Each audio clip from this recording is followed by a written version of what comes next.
어렵습니다. 이어서 발언은 4.16년대 상위 지키기 박석훈 대표께서 말씀하셨듯이 일이 이렇게 된 데는 사법부 자체 이 사법농단에 대한 진상규명을 하기 위한 이 첫 단초인 비위법관 명단조차도 혹시나 헌재에서 제대로 결정을 판단을 해줄 것이라는 희망도 가졌습니다. 그런데 역시나 헌재는 범사법부라고 합니까? 이른바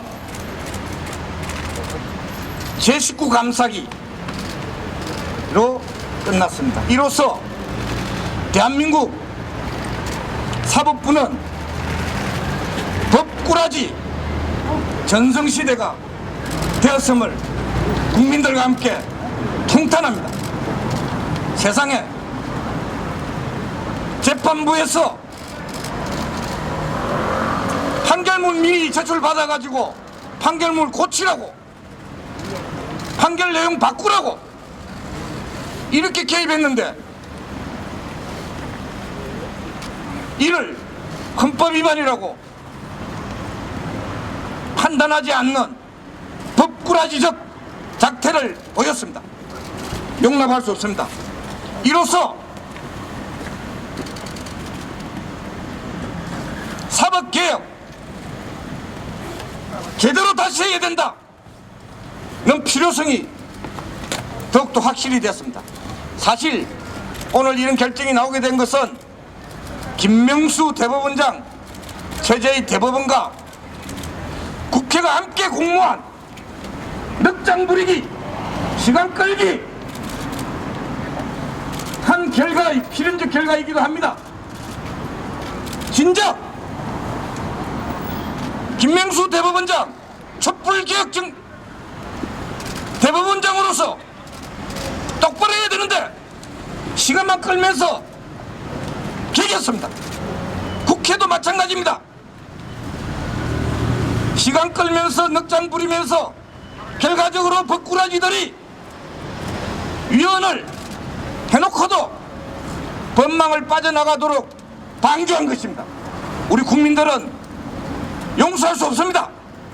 그래서 다시 한번 사법개혁의 깃발을 들어야 된다.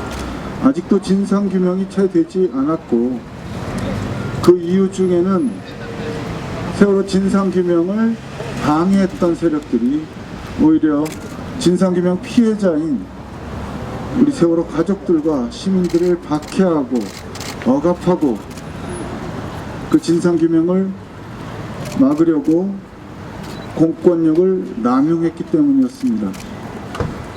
거기에는 정부도 있었고 검찰도 있었고 국정원도 있었고 군도 있었고 무엇보다도 박근혜 정부의 청와대가 있었고 거기에 부역한 사법부가 있었습니다.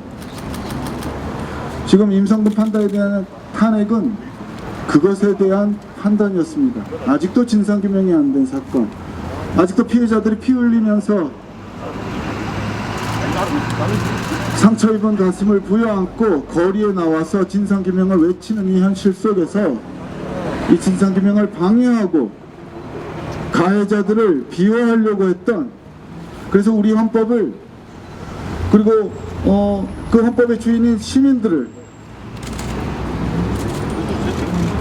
망가뜨리고 고통받게 했던 그 장본인을 헌법재판소는 판단에 실익이 없다라는 우리로서는 전혀 납득할 수 없는 이유로 사실상 면죄부를 주고 말았습니다. 왜 실익이 없는지 도무지 이해할 수가 없습니다. 그것으로서 그 사법부의 사법농단 때문에 우리 헌법이 파괴됐고 아직도 세월호 참사가 진상규명이 안 되고 있는데, 그리고 무수히 많은 희생자의 영혼이 아직도 위로받지 못하고 그 피해자들도 치유받지 못하고 있는데, 한마디로 지금도 헌법이 피 흘리고 있고 국민 국민들이 피 흘리고 있는데 왜 실익이 없다는 것입니까? 나머지 인용 의견을 낸 헌법재판관 세 분의 의견에 우리는 존중하고 그 의견을 지지하면서 나머지 이것은 헌재에서 다툴 필요도 없다, 다툴 수도 없다라고 판단한 나머지 헌법재판관들을 강력히 규탄합니다. 일반 법원에서도 퇴직한 검찰총장에 대한 정직 처분의 적법 여부를 판단하는데 헌법재판소가 탄핵 소추된 법관에 대해 위헌 여부를 판단하지 않는 것은 소극적이라는 비난을 면할 수 없습니다. 국회가 탄핵 소추를 머뭇거리고 있는 사이에 탄핵 소추된 위헌 행위를 한 법관이 퇴직하면 아무런 헌법적 책임을 묻지 못하게 되는 결과가 되었습니다.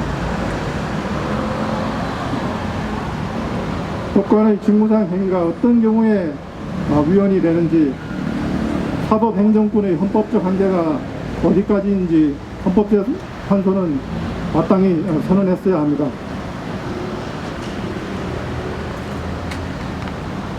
아쉬움을 표하지 않을 수 없습니다. 그나마 소수 의견에서 위헌적 중대한 헌법 위반 행위라는 판단을 한 점에 대해서는 다행스럽게 생각합니다. 오늘날의 소수 의견이 다음에는 다수 의견이 되기를 기대하면서 재판하는 법관이나 사법행정권을 행사하는 공직자들이 오늘 소수 의견에서 판단된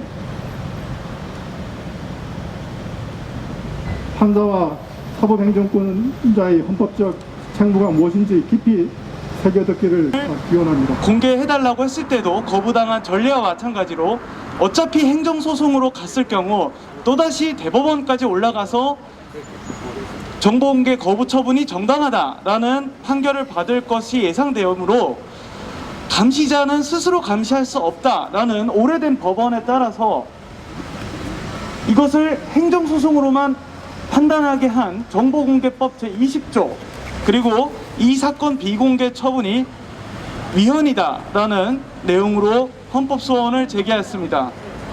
그러나 오늘 법원은 이 비공개 결정이 행정소송을 거치지 않았고 그래서 보충성 원칙을 결여했고 그리고 헌법상으로는 법원 외에 다른 심판기구를 둘 의무가 없다.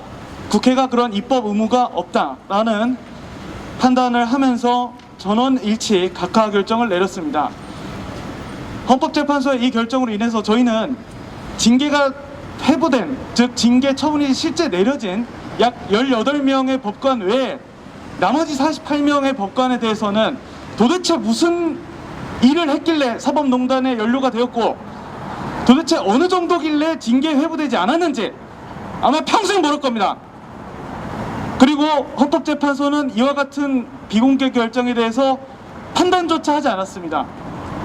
1년 6개월이 지나서 각하 결정이 내려져서 주심 변호사로서는 대단히 송구한 심정이고 앞으로 사법농단 사태가 제대로 마무리될 수 있도록 시민사회와 법조 모두가 힘을 합해서 진상을 규명을 해야 된다고 생각합니다. 판사에 대한 탄핵 결정도 중요하지만 그의 사법농단 행위가 위헌 행위임을 인정해 줄 것을 기대했습니다.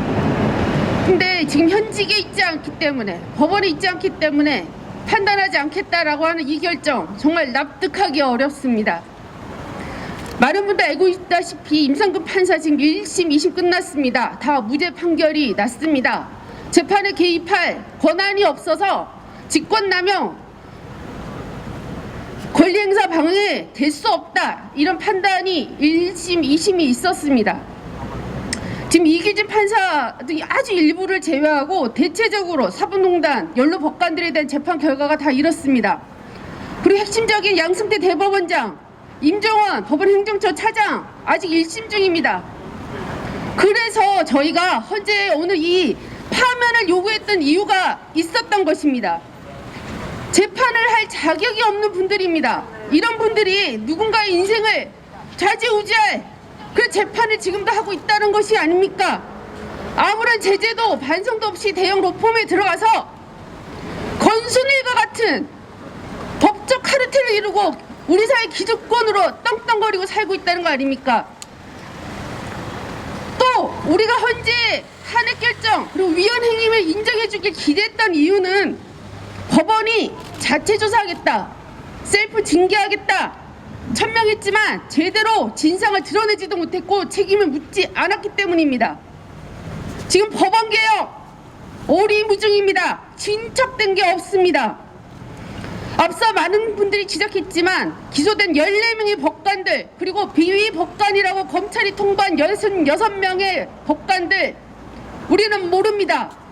근데 우리 시민들은 누군지도 모르는 이들 법관들의 양심을 믿고 독립적인 재판을 할 것을 믿고 오늘도 그 재판에 임하는 거 아닙니까? 그래서 누군가는 이대로는 안 된다 해줘야 할 것을 믿고 헌재의 판단을 기대했습니다. 그런데 법을 떠났으니 판단하지 않겠다니요, 실익이 없다니요, 다시 한번 강한 유감을 표명합니다. 그래서 저희는 사법농단 연로법관들에 대한 탄핵 요구, 사법개혁의 요구, 이들 재판관들의 범법 행위에 대한 재판부의 강력한 처벌 의사, 저희는 계속 촉구한 활동 이어갈 수밖에 없다 생각을 합니다. 다시 한번 사법개혁에 많은 시민분들 동참해 주실 것을, 그리고 여기 함께한 많은 시민사회단체 함께할 것을 이 자리에서 말씀드립니다. 대한 탄핵 결정 위반의 기대가 있었는데